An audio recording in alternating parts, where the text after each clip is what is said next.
Guys, कैसे हैं आप सब। और मैं बहुत समय के बाद फिर एक बार आपको एक ऐसी जगह लेकर आया हूं जहां हिमाचल में है, हमारी हिमाचल देवभूमि है। और आज हम लोग ऐसी पवित्र गुफा के दर्शन करवाएंगे आपको, जो कि शायद ही आपने कभी देखे होंगे या आपने सुना होगा। शिव गुफा है।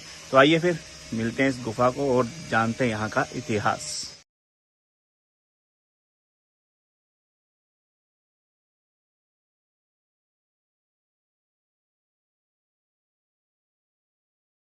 तो ये है वो गुफा पवित्र जहाँ पर दर्शन होते हैं, जहाँ पर श्री जो बजोड़ी सरकार और क्या नाम है सिद्धो किसी बाबा बालकनाथ जी, भोलेनाथ जी, भैरवनाथ जी, सभी देवी देवता यहाँ पर विराजमान है। फिर वो गुफा का रास्ता, लाइटें जल चुकी हैं यहाँ की। और व्यू अगर आप देखो, बहुत ही शानदार जो व्यू है यहाँ का, वो बहुत ही शानदार व्यू है, बड़ा ही फर्स्ट क्लास व्यू। और ये वो पवित्र गुफा, जो अंदर जाने का जो रास्ता है वो इस गुफा से है। यहाँ पर एक घंटी भी लगी है जो मैंने बजाई है। ये दोस्तों फिर चलते हैं इस गुफा में और दर्शन करेंगे। अंदर चलते हैं करने। और सबसे पहले हमारे जा रहे हैं गुफा में दर्शन करने के लिए। तो साथ साथ हमारे जीत भाई को भी दे रहे हैं। पूरी वैष्णो देवी जी की जो गुफा है उस तरीके से गुफा बनी हुई। अंदर देखिए, बहुत विशाल कारक ये चीजें हैं यहाँ पर देखने को मिल रही हैं। और जब भी आप आए तो नीचे बैठ के ही आपको इस गुफा में से आना पड़ेगा। बोलो शिव शंकर भगवान की, हर हर महादेव। तो ये दोस्तों नीचे देखिए, बड़ी विशाल कारक ये जो गुफा है, और बड़ा ही संभल के इस गुफा में आपको आना पड़ेगा दर्शन करने के लिए।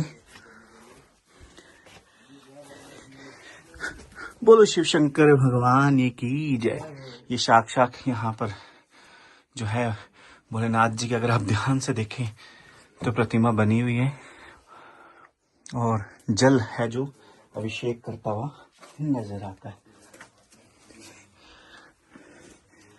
और ये साथ में यहाँ भी विशालकारिक जो गुफा है वो देखने को मिलती है। ये वो दोस्तों शेषनाग की जैसे कि आकृति जो बनी हुई है वो है। और विशाल गुफा में जिस भाव से हम लोग अंदर आते हैं, ये उस भाव से यहाँ पर लोगों को दर्शन देते हैं। ये गुफा विशाल है और बहुत कुछ इसमें यहाँ पर देखने को मिल रहा है, जो आप यहाँ पर अनुभव कर सकते हैं। जब तक आप स्वयं यहाँ नहीं आते तो जब तक आप अनुभव नहीं कर पाएंगे। वो झरना जो ये जो बह रहा है, वो ये भी कुदरती झरना मैं कहूँगा। और ये साथ में ही है खाई, बहुत ही विशाल का ये जो गुफा है जो आप देख रहे हैं। ये झरना भी शेषनाग की तरह जो है वो एक छत बनाई हुई है, जैसे मतलब शेषनाग जैसे लग रहा है, वैसा ये झरना यहाँ पर नजर आ रहा है। तो ये थे यहाँ के भी बाहर। सबसे पहले आ रहे हैं अजीत भैया, जो गुफा में से बाहर निकलते हुए देखिए, बड़ा जो पतले लोगों के लिए, उनके लिए तो बहुत अच्छी चीज़ है, मतलब भी आराम से निकल जाते हैं। और ये अजीत भैया जी बाहर आ गए। अब हमारे ललित भैया जी, जो ललित धीमान जी हैं, वो भी देखिए इस पवित्र गुफा में से निकलते हुए नजर आ रहे हैं। जय भोलेनाथ, जय शंकर की। और अब हमारे जो तीसरे हमारे आदरणीय पुनीत भास्कर जी, वो निकलेंगे, अभी दर्शन कर रहे हैं।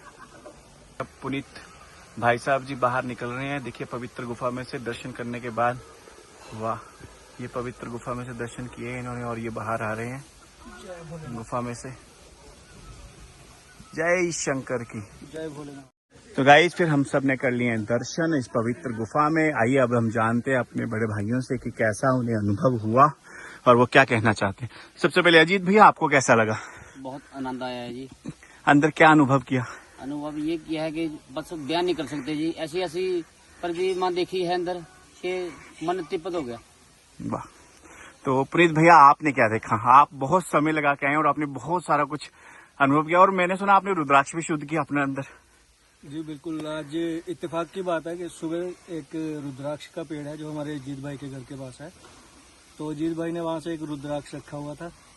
तो आज सोमवार भी है, तो भोलेनाथ की शायद कृपा होगी, उन्होंने मुझे दिया तो आगे पता चला कि हम यहाँ मंदिर में भी भोलेनाथ जी के दर्शन करने आएंगे। तो यहाँ आया तो ऐसी अद्भुत जगह है, मैं आपको बयान नहीं कर सकता। दुनिया तो बहुत सुंदर है, देखी हमने बहुत सारी, आपने भी देखी होगी, लेकिन यहाँ जो अंदर इस गुफा में जो अनुभव होता है वो शायद स्वर्ग में भी नहीं होगा। इतनी शांति मिली, और मैं 3 बार जाके आया हूँ इस गुफा में, और भोलेनाथ के चरण छू के आनंद आ गया वहाँ। और वैसे भी ये तीनों लोकों के स्वामी त्रिलोकी श्री भोलेनाथ जी शायद तभी 3 बार बुलाया मुझे अंदर। जय शंकर जय भोलेनाथ। और आदरणीय सबसे वरिष्ठ हमारे बड़े भाई, आप क्या कहना चाहेंगे? आप तो हमेशा भोलेनाथ जी का व्रत रखते हैं, सोमवार को भी रखते हैं, आज आप सोमवार के दिन ही यहाँ पर भोलेनाथ जी के स्थान में, क्या कहना चाहेंगे?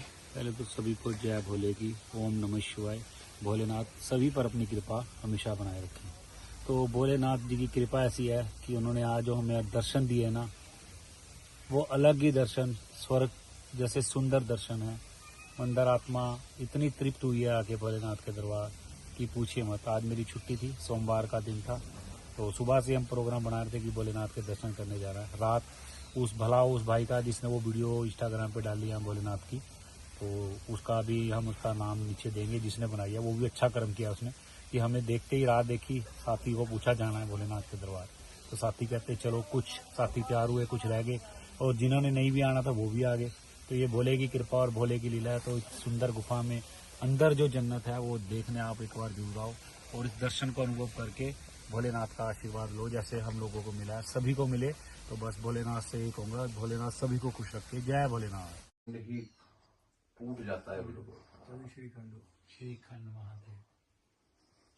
बाबा ही बुलाएंगे, बाबा बुलाएंगे, जब बाबा का आशीर्वाद होगा फिर कुछ नहीं। चैनल में आपका स्वागत करते हैं। आज हम लोग सोलन के इस पवित्र स्थान पर आए हैं, तो आज आप हमें इस गुफा के बारे में थोड़ा सा ज्ञान दें कि कहाँ स्थित है, कैसे यहाँ पर श्रद्धालु पहुँच सकते हैं, और कैसे दर्शन यहाँ पर होंगे। पहले तो मैं सभी को ओम नमः नारायण करना चाहूँगा। सभी सुखी रहो, खुश रहो।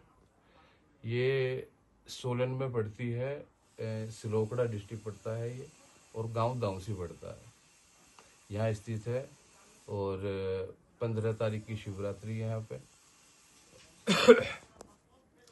तो शिवरात्रि काफ़ी ज़ोरों शोरों से मनाई जाती है। यहाँ पे 4 पहर की पूजा भी की जाती है, और अगले दिन भंडारा है, यानी कि 16 तारीख का। तो मेरी सभी से प्रार्थना है कि यहाँ का भंडारा ग्रहण करने के लिए अवश्य आए, और जो भी श्रद्धा है वो सबकी मनोकामना पूरी होगी। ओम नमो नारायण। गुरुजी, एक यहाँ पर बहुत ही पवित्र और क्या नाम है, एक गुफा भी है जिसमें अलग अलग दृश्य यहाँ पर देखने को मिलते हैं, तो उस पवित्र गुफा के बारे में बताएं। हाँ, उसके बारे में ये है कि हमारे मन में जिस भगवान के प्रति भी जो भी भाव होगा, वही भाव के आधार पर ही उस ऊपर वाली शिव गुफा में वहाँ की आकृतियाँ वैसी ही बन जाएंगी जैसा हमारा भाव होता है। जैसे कोई हनुमान जी के पुजारी हैं तो वहाँ हनुमान जी की आकृतियाँ बन जाएंगी, कोई माता के पुजारी हैं तो माता की बन जाएंगी, भोले बाबा के तो भोले बाबा की आकृतियाँ बन जाएंगी। ऐसा कुछ चमत्कार है। गुरुजी, प्राचीन धूना भी आपके यहाँ पर, इस धूने की भी विशेषता थोड़ी सी बताएं। हाँ, ये प्राचीन धूना है जी, और अखंड धूना है, ये हमारा ही होता है। इसमें हमारी पूजा पाठ चलती है। और कुछ संदेश देना चाहें इस पर्व पे बस संदेश सनातनियों को? संदेश तो मैं यही देना चाहूँगा कि अपने शरीर से ईर्ष्या द्वेष को निकाल करके और एक अच्छे मार्ग पर लगे, सभी से प्यार करें, माता पिता गुरु अतिथि इन सब का सम्मान करें, और आगे बढ़ेंगे आप।